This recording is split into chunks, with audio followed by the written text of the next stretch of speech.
Hey, I am currently in Japan right now. What's up? It's the Culture Detective here investigating your favorite movies, and today I'm going to be, I really shouldn't be doing this. I'm traveling.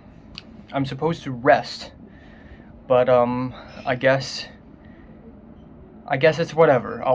I have time right now, and I'm just gonna do a movie review real quick. So, yeah, I watched The Whale a few days ago, the new film by Darren Aronofsky, and, I wanted to do a review on it, but then I found out I didn't have a lot of time at all, actually, because I had to pack and I got final exams and everything's crashing down and it's very stressful. But The Whale is a pretty good movie. Yeah, it's pretty good. First of all, the return of Brendan Fraser is amazing. His performance is easily the best thing about the movie. The movie is actually adapted from a play, so it's very minimalist, right? 99% of this film takes place in one house.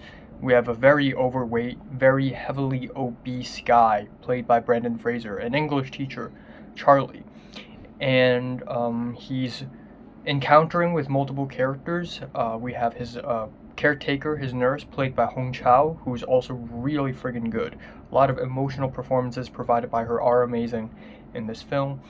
We have his daughter that he's trying to reconcile with, played by Sadie Sink, and Sadie Sink's good.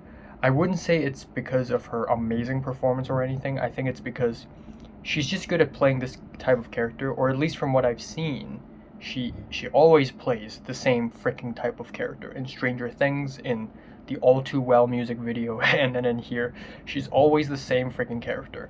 So I could understand why Darren Aronofsky would want Sadie Sink to play the role of Charlie's daughter. And we also have this missionary guy who is from this church, and he constantly comes back to the house to try to convince Charlie to believe in God and faith and all that stuff. Even though that is literally one of the reasons why Charlie developed an eating disorder, because this faith killed his boyfriend. But yeah, so um yeah, it's a really it's a really good movie. I think it's tight. It never dragged on for one bit, even though almost the whole movie takes place in a house, and it's a little long. It's like 2 hours ish. It never felt like it dragged on at all, so that's a really good thing. I think the editing and the cinematography and the most importantly the production design helped really well. It really made the house very convincing. If there's one tiny issue I have with the movie, it would be it's a little cliche and on the nose at times. The movie opens off with Charlie jerking off, which is supposed to be like, ooh, who's this disgusting guy? But it's a little on the nose, and then of course we have Sadie Sink's character being, ooh, smoking weed. I hate everyone, I hate everything, because she's a teenager, so of course she has to act like this, duh. So it's a little on the nose, but it still doesn't detract me from enjoying this film, because I think the emotional moments are really earned, especially in the last three scenes of this movie are amazing. We have a very horrifying montage of Charlie eating more and more and more, essentially slowly killing himself. It's a really distressing scene, and if you're suffering from any eating disorders, it would probably be even more distressful for you to watch. So trigger warning. Second of all, the scene where Charlie's lost it. He's at the end of his um, wits, I guess. I don't know. He's lost it. And then the final scene, which is again one of those up for interpretation scenes.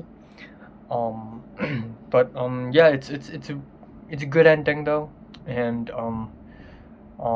Brendan Fraser is amazing, and I would love to see him be nominated for an Oscar, if not win one. I mean, he'll definitely be nominated. I mean, he got a standing ovation.